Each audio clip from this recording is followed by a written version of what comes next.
Assalamu alaikum, dear students. My name is Rana Muzaffar, your physics subject instructor.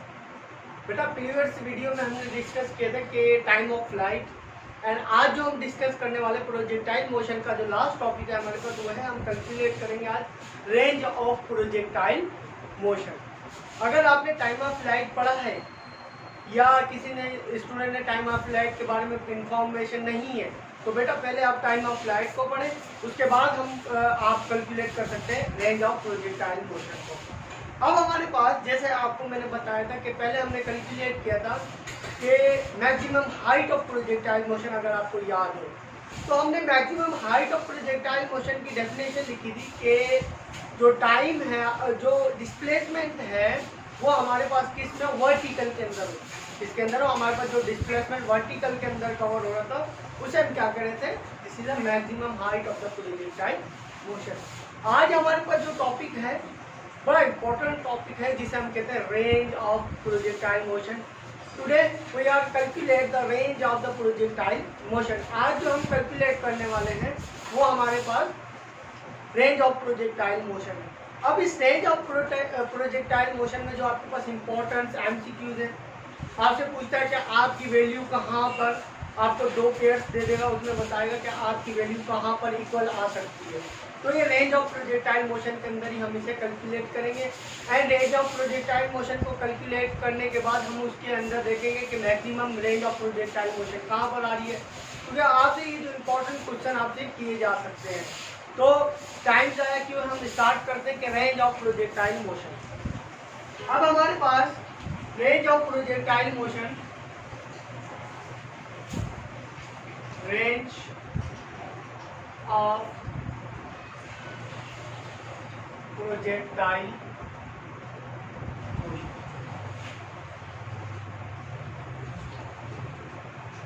Okay student, अब हमारे पास range of projectile motion जो है, अब इस रेंज ऑफ प्रोजेक्टाइल मोशन को हम कहते हैं this range of projectile motion the maximum horizontal displacement covered by object. अब हमारे पास क्या है, जैसे मैंने आपको बताया कि हाइट के अंदर हमने बताया था कि मैक्सिमम वर्टिकली डिस्टेंस कवर करा था, बट रेंज के अंदर क्या होगा, आर का ऑब्जेक्ट क्या करेगा, मैक्सिमम डिस्प्लेसमेंट कवर करेगा, बट किसके अंदर, किस एक्सिस के अंदर, एक्स एक्सिस के अंदर एंड हॉरिजॉन्टल, जिसे हम क्या करते हैं हॉरिजॉन्टल के अंदर आपका ऑब्जेक्ट डिस्प्लेस। तो हम डेफिनेशन लिखते हैं, डेफिनेशन है हमारे पास मैक्सिमम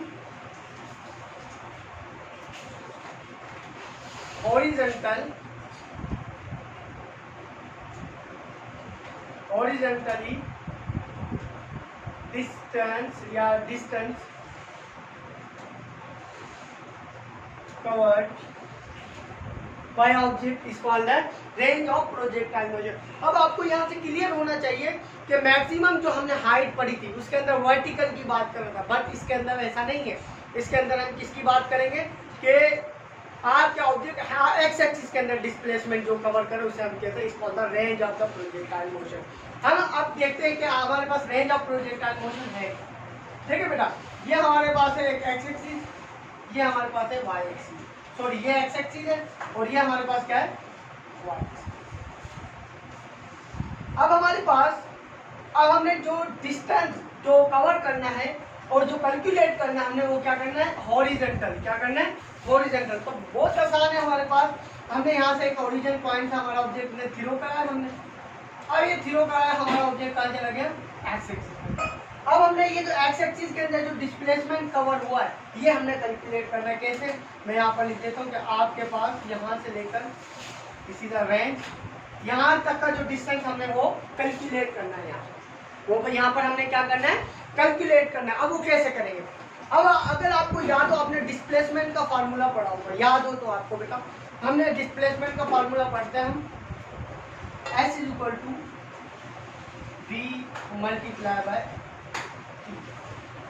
अब हमारे पास डिस्प्लेसमेंट का फार्मूला क्या था, V मल्टीप्लाई बाय T। अब हमने क्या करना है, यहाँ पर डिस्प्लेसमेंट कहाँ पर कवर हो रहा है, R में, रेंज कैलकुलेट करें तो R is equal to V। अब वेलोसिटी कौन सी है, एक्स एक्सिस वाली, क्योंकि वर्टिकल की तो हम बात ही नहीं कर रहे, हम किसकी बात कर रहे हैं, हम बात कर रहे हैं हॉरिजॉन्टल की। हम किसकी बात कर रहे हैं बेटा, हॉरिजॉन्टल की। तो हमारे पास क्या आ जाएगा, अगर आपने याद हो तो हॉरिजेंटल के लिए अंदर हमने पढ़ा था कि cos थीटा यूज हो रहा था और वर्टिकल के अंदर हमने पढ़ा था वो VI sin थीटा यूज हो रहा था। अब हमने क्या करना है, रेंज की जगह पर क्या करना है, VI cos theta multiply by T। अब स्टूडेंट, अब यहाँ पर T आ रहा है, T means time, T means time. अब इस टाइम की अगर याद हो, हमने प्रीवियस वीडियो में डिस्कस किया था कि टाइम ऑफ लाइट, हमने क्या कवर किया था, डिस्प्ले हमने कैलकुलेट किया था कि हमारे पास क्या था, टाइम ऑफ लाइट। अगर याद हो तो हमने टाइम ऑफ लाइट क्या कैलकुलेट किया था, अगर याद हो तो आपको बेटा,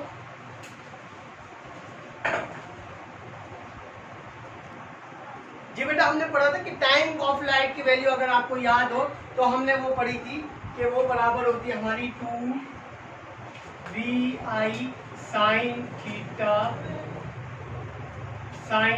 अपॉन जी। याद होगा हमने ये वैल्यू पढ़ी थी बेटा टाइम ऑफ लाइट की, कल ही प्रीवियस जो क्लास थी हमने उसमें अंदर डिस्कस किया था टाइम ऑफ लाइट को।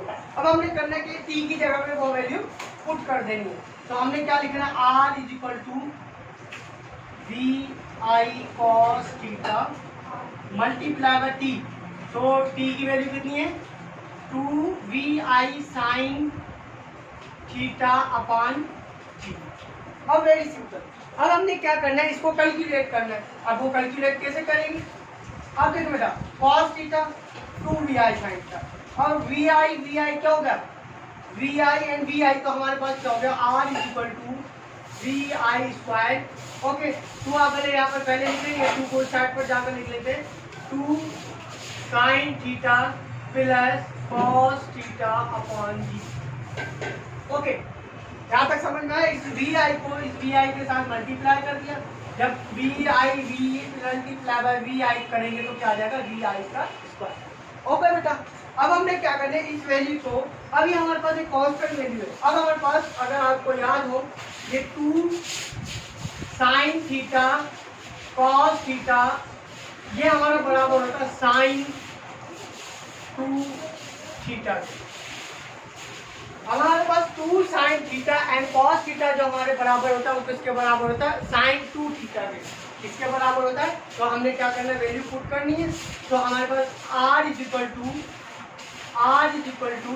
VI square VI square sine, इसकी जगह पर, इस पूरी वैल्यू की जगह पर हमने कांस्टेंट वैल्यू पुट करनी है, कौन सी, sin 2 थीटा की।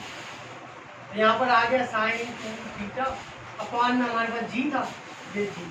अब ये जो हमारे पास है, this is a range of the projectile motion, this value is a range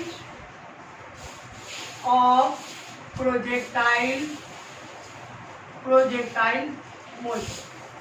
अब यहाँ पर तो हमारे पास ये कैलकुलेट हो गई, this is the maximum range of the projectile motion. अब हम कैलकुलेट करना चाह रहे हैं this formula R is equal to VI square sin 2 theta upon G। This is the range of the projectile motion, ये हमारे पास क्या है, range of the projectile motion है। अब आपसे मोस्टली जो MCQs यूज किए जाते हैं, आपसे पूछेगा कि what is the maximum range of the projectile motion. आपसे पूछेगा कि maximum range of projectile motion कौन सी एंगल पर होती है, तो बेटा वो मैं आपको बता दूं कैलकुलेट कर। अब देखें यहाँ पर हम हेडिंग डाल लेते हैं, calculate the maximum height of the projectile motion. Maximum ये मैं यहाँ पर सामने लिखूँ। अब हमारे पास क्या है, मैक्सिमम हाइट कैलकुलेट करनी है, मैक्सिमम रेंज कहाँ पर। अब मैक्सिमम जो रेंज होती है वो हमारे पास क्या होती है बेटा, वो हमारे पास होती है 45 पर। कैसे, ये हमारे पास एंगल है, this is the angle 45 degree. Okay, हमारे पास जो रेंज है वो कितनी है, 45 डिग्री पर है। अगर हमने रेंज का फार्मूला पढ़ा है तो R is equal to VI square sin 2 theta upon G। Okay, यही फार्मूला पढ़ा है अभी। So R is equal to, और देखें अब हमने क्या करना है, R is equal to VI square sin 2 theta, और एंगल हमने थीटा किसके इक्वल है, तो VI square sin 2 multiply by 45 अपॉन G। So r is equal to V I square sine 2 multiply by 45 90, so 90 ji. Okay, अब हमारे पास जो 90 sign 90 वो बराबर किसका होता है 1 के। मैं यहाँ पर लिख देता हूँ कि साइन 90 जो बेटा बराबर होता है वो किसका होता है 1 के। साइन 90 किसके बराबर होता है स्टूडेंट 1 के बराबर होता है। तो साइन 90 तो आपके पास क्या गया r is equal to V I square sine V I square 1 के बराबर है। तो आपके पास क्या हो गया this is the maximum range of the projectile motion. इसे हम क्या कहते हैं this is the maximum range of the projectile motion. कहाँ पर है हमारे पास maximum range of the projectile motion, कहाँ पर बेटा जहाँ पर आपका साइन क्या हो 45 हो या साइन आपकी 19 हो, तो वहाँ पर क्या है आपके पास range of the projectile motion 45 को 2 से मल्टीप्लाई करें तो आपका आंसर क्या रहा था 19। जो साइन 19 बराबर होता है किसके होता है आपके पास r is equal to V I square upon ji. Okay, अब जो बड़ी इंपॉर्टेंट बात हम डिस्कस करने जा रहे हैं, आपसे पूछता है तो 4 आपको एमसीक्यू दिया जाएगा, 4 पेयर्स बनाकर दिए जाएंगे। आपसे पूछेगा कि कौन सी वैल्यू के अंदर एक 2 पेयर्स ऐसे हैं जिनकी वैल्यू सेम आए। मिसाल के तौर पर 17 है, साइन 17 को पुट करें तो उसकी वैल्यू भी सेम आए, या मिसाल के तौर पर दूसरा हमारे पास पेयर है 20, उसको पुट करें तो साइन की वैल्यू भी क्या है सेम आए। तो 2 ऐसे पेयर बनाए जिसके अंदर आपके पास जो वैल्यू पुट करें तो रेंज की वैल्यू सेम आए। अब ये जो 45 हमने कैलकुलेट किया, अगर आपसे रेंज आप एंगल से ज़्यादा बढ़ाएंगे तो जब भी आपकी रेंज क्या आएगी कम आएगी। अगर आप 45 से रेंज ज़्यादा बढ़ाएंगे जब भी आपकी एंगल क्या आएगी आपकी जो रेंज आएगी वो कम आएगी। तो ये याद रखिए 45 ऐसा एंगल है जिसके अंदर आपकी जो रेंज है वो क्या होती है आपकी जो रेंज होती है वो क्या होती है मैक्सिमम होती है। ठीक है बेटा, यहाँ तक क्लियर हो, आगे हम चलते हैं।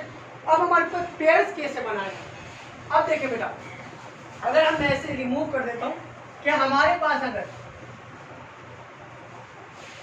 अगर हमारे पास 2 एंगल्स है, मिसाल के तौर पर अगर हम कैलकुलेट करें, मैं आपको बताऊंगा कि पेयर बनते कैसे कैसे। अब हमारे पास रेंज है एक, हमारे पास मिसाल के तौर पर 45, हम पेयर बनाना सीख रहे हैं ना कि किस पेयर पर आपके पास एंगल आपकी क्या हो, आपकी एंगल क्या हो बेटा सेम आए। अब देखें एक पेयर हम ले रहे हैं कि 45 में अगर 25 ऐड करें तो कितना बन रहा हमारे पास, वो बन रहा हमारे पास कितना 70 90।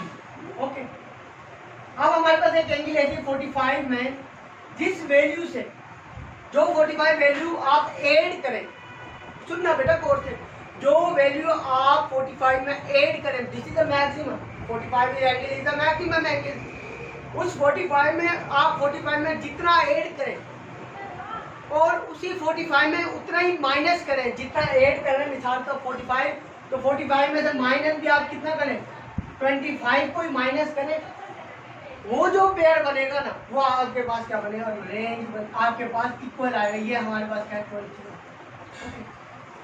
ये हमारे पास क्या आ गया 20 आ गया। अब कैसे बना सर, अब ये क्वेश्चन नहीं होगा कैसे बना। देखिए 45 को प्लस क्या 25 से कितना बन गया 90। अब इस 45 को मैक्सिमम रेंज से 45 को माइनस भी करना है, आपके पास आंसर क्या है 20। ये जो 2 वैल्यू बन गए ना this is the equal range. आपके पास जब कल का वैल्यू पुट है, मिसाल के तौर पर आपके पास फार्मूला है r is equal to V I square sine 2 theta.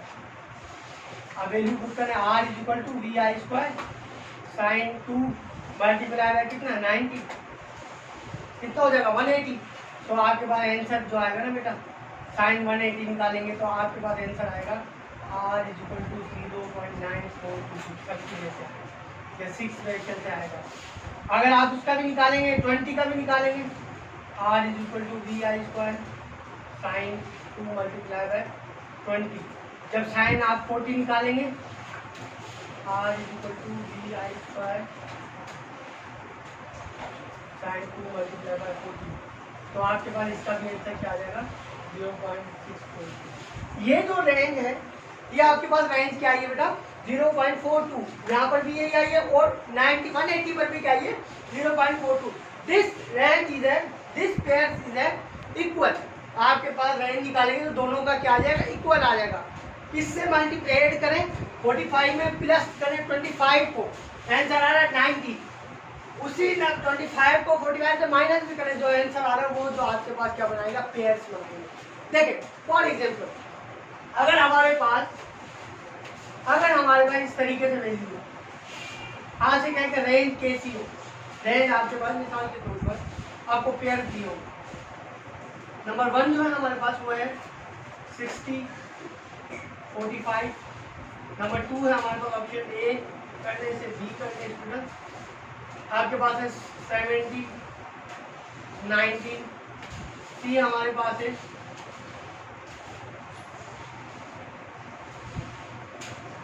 हमारे पास क्या है, हमारे पास है 70 20, ऑप्शन डी हमारे पास क्या है 62। ओके, अब आप देखें, आपको मैं समझाने का ये ऑप्शन है, इसे चेक करते कि ये है भी इनसे क्या बेटा 60, अब 60 में से कितना जो वो करें, 45 में कितना ऐड करें, 45 मैक्सिमम रेंज लिखे प्लस कितना ऐड करें तो हमारे पास क्या बने 60 बने, तो हमारे पास कितना ऐड करना है 15, तो हमारे पास आंसर तो कितना आ गया 60। दूसरा पेयर चेक करते हैं, ये है। अब 45 में माइनस 15 करें तो हमारे पास आंसर क्या आ रहा है बेटा 30, इसका मतलब ये पेयर तो नहीं है, ये पेयर तो हमारे पास ऑलरेडी नहीं है क्योंकि यहाँ 30 आ रहा है, वहाँ 45 आ रहा है। इसी तरीके से चेक करें ऑप्शन बी को, हम यहाँ पर चेक कर लेते हैं 17, ठीक है। अब 25 45 मैक्सिमम में लेंगे, 45 प्लस 17 में कितना ऐड करें स्टूडेंट 50, एंड हम यहाँ पर 25 को ऐड करें तो हमारे पास क्या बचा 17। दूसरा पेयर को चेक करते हैं, 45 माइनस 25 कितना आंसर आ रहा है जी बेटा 20, का मकसद ये पेयर क्या है गलत है, ये पेयर भी सही नहीं है, ये नहीं बन रहा, तो यार 70 तो सही आ रहा है, यहाँ पर 20 आ रहा है, गलत है, यहाँ पर 19 है। इसी तरीके से तीसरा पेयर चेक कर लें, 3 = 17, सॉरी 45 मैक्सिमम है, 45 प्लस 15 कितना हुआ, सॉरी 45 प्लस 25 कितना हुआ 70, एक पेयर तुम्हारा, इसका मतलब ओके, तो 45 प्लस माइनस करेंगे 25 कितना बचता है 20, इसका मकसद क्या है 17 भी आ रहा है और 20 भी आ रहा है, इसका मकसद आपके पास ये आंसर सही है। तो इसी तरीके से हमने कैलकुलेट करना रेंज ऑफ प्रोजेक्टाइल, आते हैं एमसीक्यू इस तरीके से पूछता है कि कौन सी रेंज है वो आपके पास क्या बेटा इक्वल आ सकती है कौन से पेयर में, तो आप पेयर्स बनाएंगे इस तरीके से आपको पता चल जाएगा। ये याद रखना जो रेंज ऑफ प्रोजेक्टाइल मोशन है वो मैक्सिमम हॉरिजॉन्टल डिस्टेंस कवर करे, और जो आपके पास मैक्सिमम हमने जो पढ़ी थी हाइट जो पढ़ी थी कैलकुलेट की थी वो हमने क्या वर्टिकली क्या करी थी वाई एक्सिस के अंदर। अब हमारे पास आपको पता होगा कि मैक्सिमम रेंज कहाँ पर होती है 45 पर होती है। आई होप स्टूडेंट आपको ये समझ में आ गया होगा। थैंक यू, अल्लाह हाफिज। अगर